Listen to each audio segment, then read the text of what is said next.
Duke zakhala ehaweni, ngizonza khanya enyameni kofihlwa nonyoko mama ungicatha ngihlokoloza. Nako-ke ngisho njalo ngathi basigodukile nje sisuke singayile kolala, sisuke singayi kobhiyoza, sisuke saqhubeka nomsebenzi. Yabona-ke inhlanhla le ibusisa injena-ke. Masiphethe ibululu bayazi-ke abaningi, masikhuluma ngebululu sikhuluma ngenyoka enamandla kakhulu uma kuthiwa kwakhiwa umuzi. Futhi masithi labantu abanenkinga yokuthi bahlukumezeke ngisho abafazi babo, umfazi uyathula la azothe, uyathula abhekise phasi ikhanda azothe. Phinde futhi kube ukuthi uma ngabe sibiyela umuzi sibaya, sikhuluma into eziwu-2, ukubiyela umuzi ekhaya ngokuvala ukuthi amasela angangeni kumfazi ngoba mengena amasela uzokhala.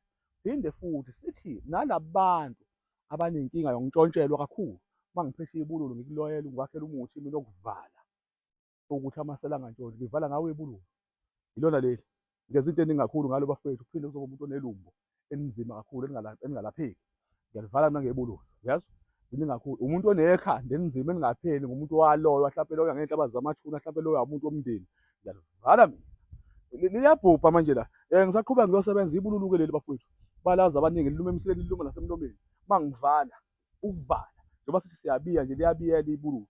Uma ngabe ngithi ngiyakha umuzi, ngisuke ngenza nje.